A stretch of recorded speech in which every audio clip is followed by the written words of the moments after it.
এ পথ ঘুরে ও পথে আমার অস্তিত্বের ছদ্মবেশ।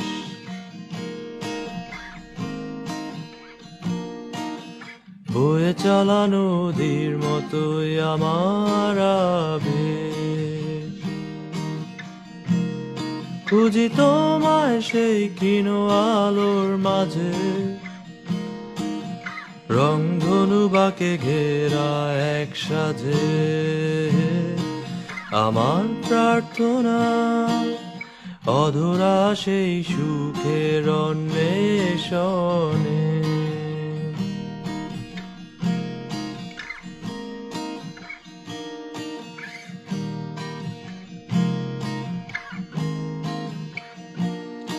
আমি দিশেহারা এক পথিক, পথ হারিয়ে যেন পথ খুঁজে পাই।